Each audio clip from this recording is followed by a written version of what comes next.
the land of intellectuals. Ekiti, the fountain of knowledge. Ekiti, the land of honor and integrity. Ekiti, home for the best of radio broadcasts with Midas Radio 90.5 FM. Midas Radio 90.5 FM. Unrivaled entertainment non-stop.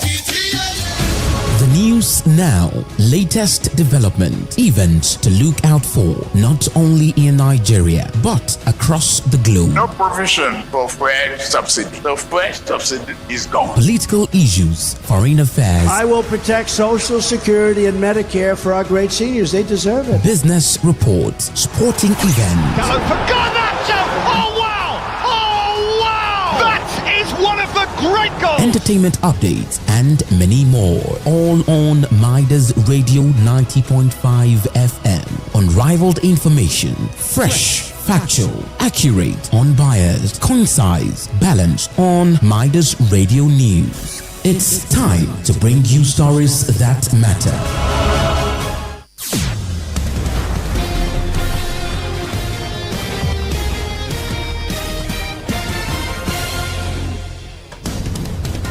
It's 1 o'clock. Good afternoon. I am Esther ISAH with Beyond Nigeria on Midas Radio 90.5 FM, broadcasting live from Ado Ekiti. Here are the top stories. Ekiti police launch manhunts in a Dauniyo attack. Ukraine launches private air defense against Russian drones. South Korean court increases jail term for former President Yoon. Now the news in detail.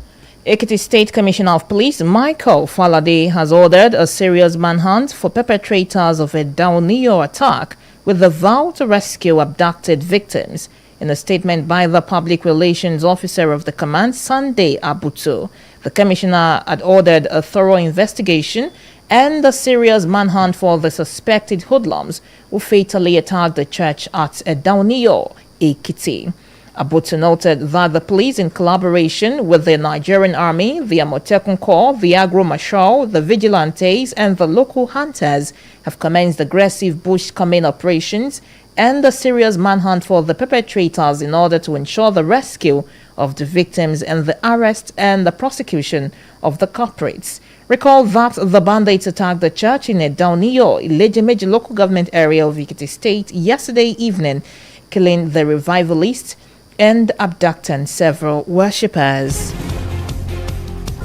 Meanwhile, Dangote Refinery has increased its ex-depot price of petrol by 75 naira per litre, deepening concerns over a fresh round of fuel price hikes across the country.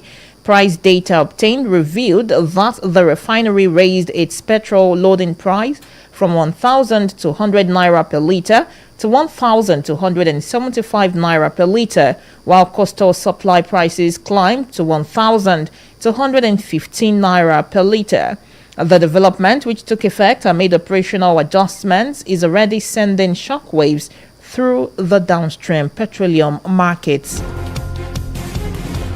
Beyond Nigeria, leader of Mali's military government, Assimi Goita, has made his first public appearance since insurgents launched coordinated attacks in the country, vowing in a televised address to neutralize those responsible.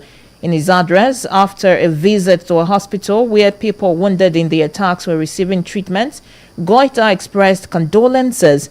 He then declared that the situation is under control as operations would continue until the military achieved the complete neutralization of the groups involved in the attacks.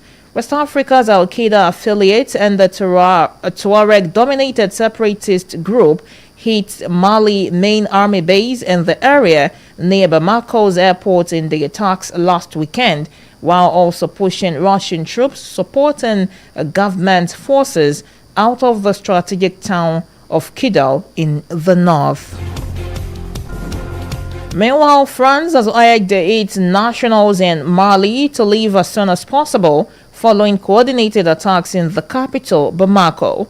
In an advisory, French Foreign Ministry said the security situation remained volatile and so, pending their departure, French citizens should stay at home, limit movement, and follow instructions from local authorities while keeping relatives informed. The advisory added that all travel to Mali has also been strongly discouraged. In the meantime, Ukraine has rolled out a new line of defense to protect businesses and the critical infrastructure from hundreds of Russian drones. According to the Defense Ministry, Ukraine launched a pilot program last year, allowing industrial firms to establish their own air defense groups to guard their facilities. So far, 20 companies have registered, and 2 of them are already offering air defense operations. Kosovo is set for another snap election after Parliament failed to elect a new president yesterday, pitching Europe's youngest nation back into the thick of a political crisis. Speaker of the Parliament and acting President Albulina Sihu at midnight announced that based on the Constitutional Court verdict, the Parliament is dissolved. Hashihu is expected to announce the election date soon, which would be the 3rd vote in just over a year. Parliament had until midnight yesterday to choose a head of state after President Josa Osmani's term ended in early April, but Prime Minister Albin Kurti failed to bring on board opposition parties to vote for his candidates. You are still listening to Beyond Nigeria on Midas Radio 90.5 FM at Do Ekiti. Remember to protect the land of honor and integrity. Please visit www.midasradio905.fm for more information, and you can follow us across our social media platforms at Midas Radio 905 for regular updates. You can also download our app on Apple or Play Store for convenient access and your listening pleasure. Midas Radio cares about you, and we are committed to bringing you stories that matter. Thanks for staying with us. Moving on to the rest of the news. A local council in New Zealand has rejected a proposal to erect a statue honoring women forced into sexual slavery by Japanese troops in World War II. Auckland City Council's local board had voted 4-2 against an application by the Korean Garden Trust to install the bronze statue of a young girl at Barry's Point Reserve in the city's North Shore.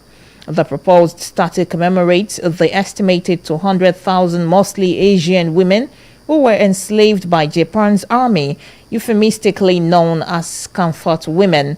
However, Japan's ambassador warned it could affect diplomatic ties. A South Korean appeals court has increased the jail term for former President Yoon Yeol to 7 years on charges linked to his short-lived 2024 martial law declaration. A lower court had sentenced Yoon to 5 years in prison in January after clearing him of some of the charges, but the appeal court found Yoon guilty of more charges and increased the jail term to 7 years. In the new charge, Yoon was found guilty of mobilizing the Presidential Security Service to prevent authorities from arresting him. The 65-year-old former prosecutor, who was impeached and removed from office last year, was also found guilty of charges that included fabricating official documents and failing to follow the legal process required for martial law, which has to be discussed at a formal cabinet meeting. In the meantime, the Philippine House Justice Committee has found probable cause to impeach Vice President Sara Duterte, moving a step closer to a process that could derail her bid to become the next president. In a vote of the committee, all 53 members agreed there was probable cause to impeach Duterte, even though she had denied wrongdoings, stating that the complaint is politically motivated. Duterte's impeachment was sought by civil society and leftist groups who accused her of misusing public funds, accumulating unexplained wealth, and threatening the lives of her rival, President Ferdinand Marcos Jr., his wife, and his cousin. The complaint will go to the plenary for a vote when Congress resumes session next month, with the backing of a third of its members needed to advance to an impeachment trial in the Senate. If convicted, she would be removed from office and banned from politics for life.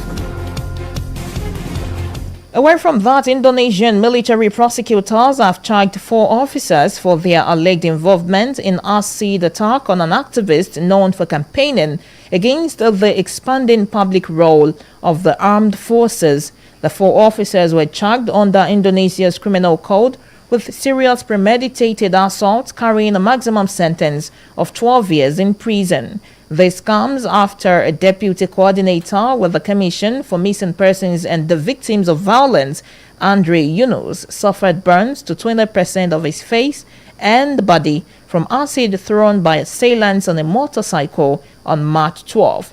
The attack, which left Andre permanently scarred and his right eye heavily damaged, drew local and international condemnation.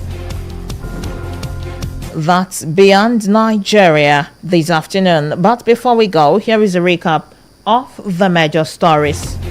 We told you that Ekiti State Commissioner of Police, Michael Falade, has ordered a serious manhunt for perpetrators of a Dauniyo attack with the vow to rescue abducted victims. We informed you that Ukraine has rolled out a new line of defense to protect businesses and critical infrastructure from hundreds of Russian drones. Finally came a report that South Korea Appeal Court has increased the jail term for former President Yoon Yeol to 7 years on charges linked to his short-lived 2024 martial law declaration. That's beyond Nigeria, and on behalf of the editorial crew, I am Esther Isa.